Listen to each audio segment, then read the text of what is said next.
په خطرناکو ځایونو کې چې کله انسان مزل کوي رواني لکه روډ باندې او بیا په موټر وې باندې مزل کوي او د په گاډي کې لایټونه رڼا نوي که یو ډرایور د حماقت کی چې ځان سره بس ډکړې دي 40-45 کسان سوار کی او د دې گاډي مخې ته لایټونه بند وي نوي پکې یا خراب وي او په روډ باندې هم د لایټونو د رڼا سیستم نوي نتیجه به دا راوځي چې ډرایور بم وفات شي په شاته سورلیو کې به څه انسانان مړ شي څه به زخمیان شي گاډي بم نقصان شي غرض مې د دې مثال نداو چې په دې وخت کې زمونږ د ژوند گاډي چې روان دي مزل کو د آخرت طرف ته په دې موټروي سیده شوی یو د دنیا موټروي بکو ګرا کوګ وی خو د آخرت موټروي ډیر سیده روان دي انسان که کافر دی او که مسلمان الله لور رسیږي زمون په دې ژوند کې چې کوم گاډي روان دي او په دې کې موږ د لایټ درنا د بلبونو سیستم ونه لګاو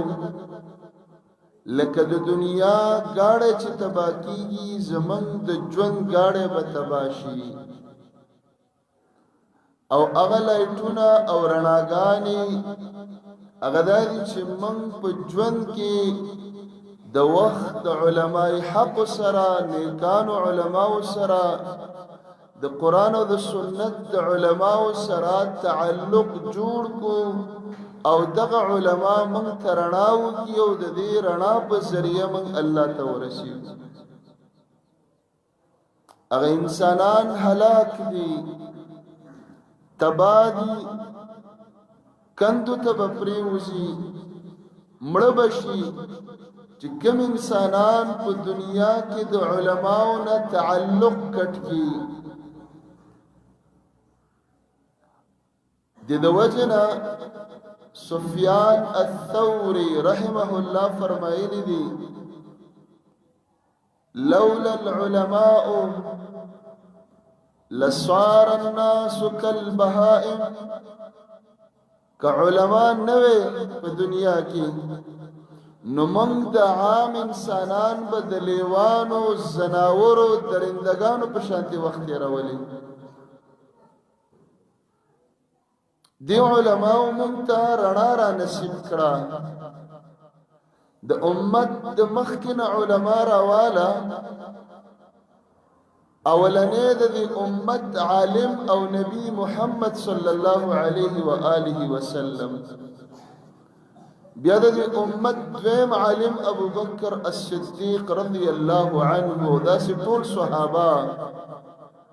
او بیا امام ابو حنیفه رحمه الله د امت یو لوی عالم امام الشافعي رحمه الله د امت بل عالم امام مالک رحمه الله بلستنا امام احمد ابن حنبل امام بخاری امام مسلم امام ترمذی امام ابن حزم شیخ الاسلام ابن تیمیہ شیخ الاسلام ابن القیم علامہ ابن الجوزی علامہ ابن سیرین سعید ابن المسیب بشمار بستړي شو امت کی کروڑاو علماء کرام تیر شوی دي خو من کې یو مصیبت رانه نوت من په یو لوی غم واوړېدو هغه دا دی چې عالم صرف دومره پیژنو چې استاد محراب کې مخ کې شه او زمنګ نه مخ کې پاسا او مخ کې ښکته کېږه دغومره عزت پیژنو چې د دې دروازې نه ووتو دا چا پسې چې مونځ کوو نو چې څومره مو وس کېږي د ده غیبت تهمت ملنډې خبرې هم ده پسې کوو. د مسجد دا تاسو نه یادوم، زه د بهر قصه کوم چې بهر داسې حالات روان دي. علما په امت کې د دې عمره افضل ترین خلق نشته. نبی کریم صلی الله علیه و آله وسلم خپل مثال ورکوي، مثل العلماء کمثل النجوم فی السماء. علما په دنیا کې څنګه مثال لري؟ لکه اسمان کې چې ستوري دي، په ستورو خلق لار معلومي. که د ځمکې نه علما لاړل نو د ځمکه به بې نوره شي او د خلقو نه به لاره ورکه شي.